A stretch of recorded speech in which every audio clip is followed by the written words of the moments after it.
Zdravím všechny, mé jméno je Luky124 a já vás vítám u nového videa. Tentokrát je to video, jak si dá vlastně, jak mám říct, jak si dá vlastně mapu do Minecraftu. Je to úplně jednoduché, napište si tady procento do vyhledávače,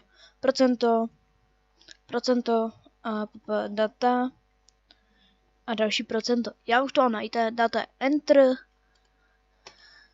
Pokud máte Windows 7, tak by vám mělo najít tu složku roaming, tu si otevřete, nebo roaming, nevím, jak to čte. Ten máte různý takový tým, jak mám, jak vidíte, moci titán, Pokémon a tak dále.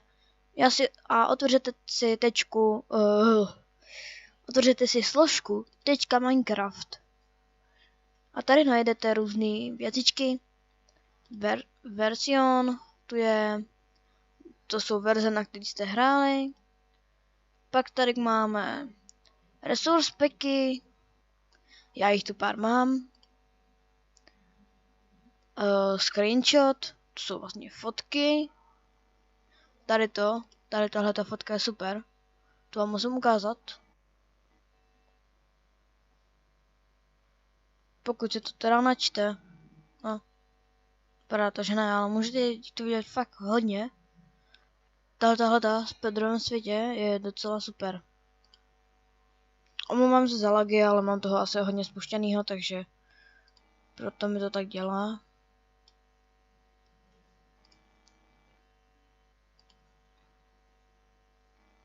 No ok, to vám ukážu později. Ale no, za chvilku se uvidíme. Sakra, prostě mi to nešlo, nevím lidi, ale za chvilku se uvidíme. Jsem se zpátky a tady můžete vidět fotku v Pedrovém světě. To super. Teďka vlastně tady jsem s Darmagem. Zase s Darmagem, to jsem tak zkoušel. Tady jsme s Maximem.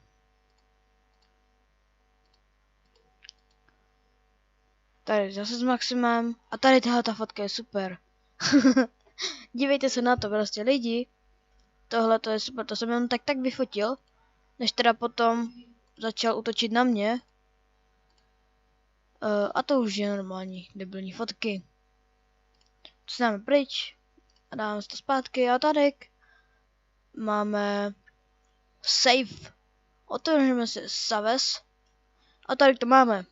Já jsem si to vložil ty složky. Vy na to kliknete.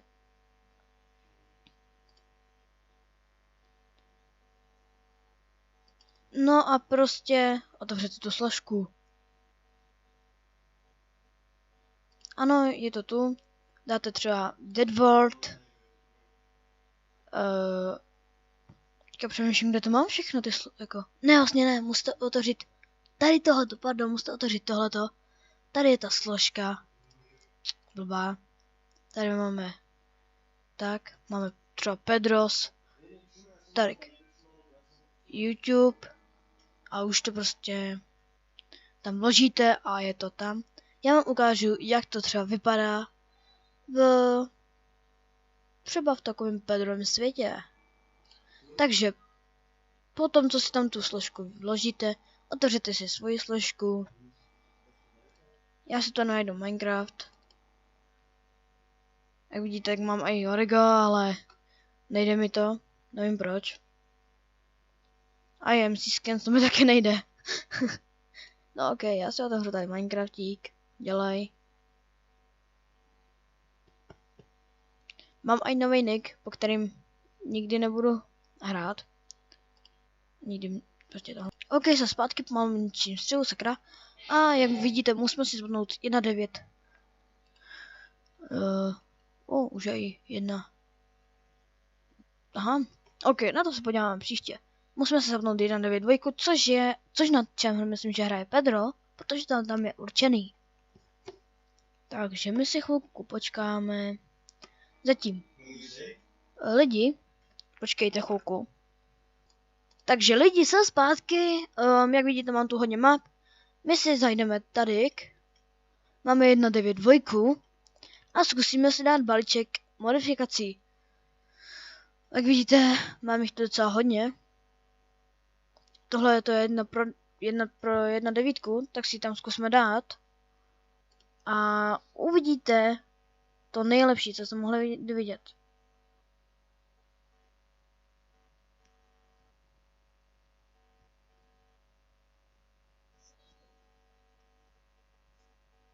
OK, je to. A máme tu YouTube, což je Pedrův jak kdyby svět. Takže pojď. Jinak je tu se mnou Tom, ale toho neuslyšíte. Ani on neslyší teďka mě. Jo, jsem v Pedrovém světě. A trochu jsem tu blbnul. No, jak vidíte, mapa je funkční. A já bych mohl vám ukázat ten 3D texture pack. Což je asi fakt dobrý texture pack. Jak můžete vidět, tak tohleto je 3D.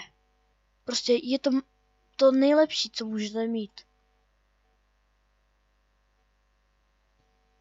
Jo, když si dám nic, tak to nebude prostě 3Dčko, jo, chápu.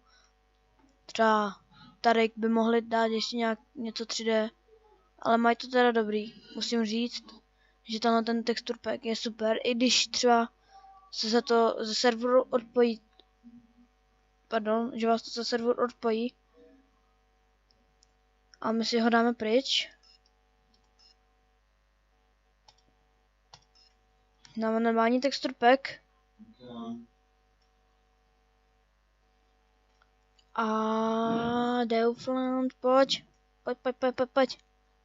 Jak budu mít ještě lepší texture pack, já to vám musím ukázat prostě lidi. To bez toho nejde. Nicméně, dlouho jsem tu nebyl, za to se vám omlouvám, fakt hodně. Ale prostě měl jsem problém s mikrofonem a prostě ten, co jsem chtěl, tak mi ho nemohli doručit.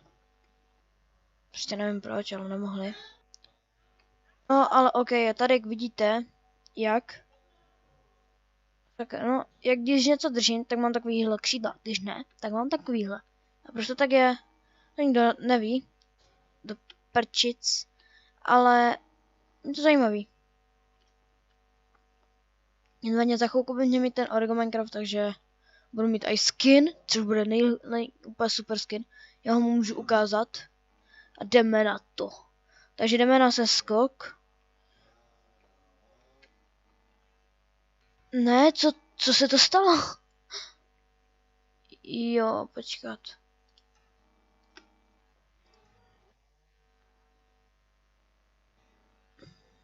Aha. Ono toto není vlastně, to je až v 1/10. Pardon lidi, já myslím, že je to automatické skákání a to jsem jenom držel mezerník a proto to skákalo.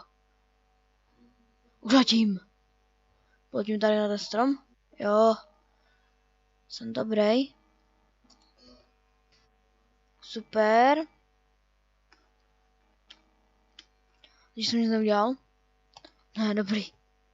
Teďka půjdem tady a se vám něco ukázat, jo. Já vím, že to prostě je tady průchod Pedrovou mapou, ale to není.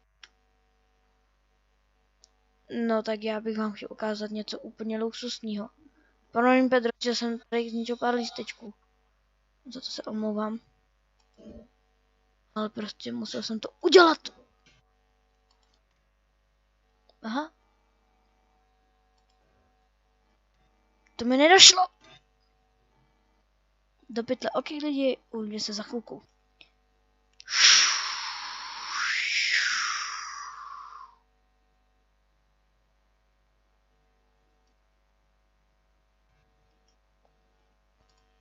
OK lidi, nadešel náš čas a jdem skočit.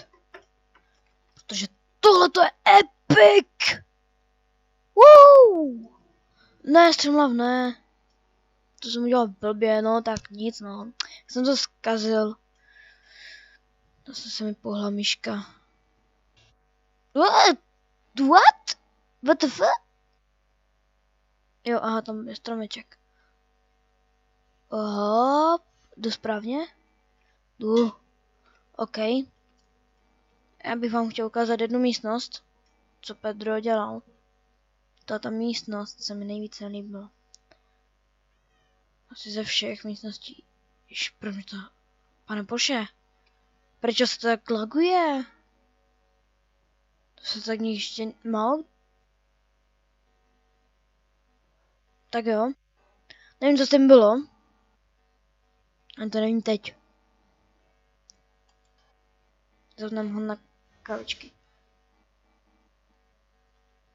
Jak si můžete všimnout dole, tak tam je prostě tečení vody a tak.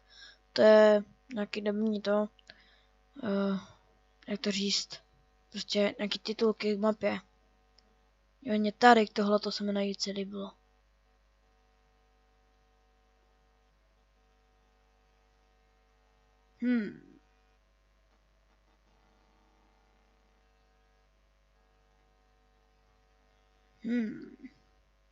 OK, tohle by bylo asi všechno z toho, jak si dát mapu do Minecraftu. Já myslím, že se vám tohle, já doufám teda, že se vám tohleto video líbilo. A pokud ano, dejte like. A čau!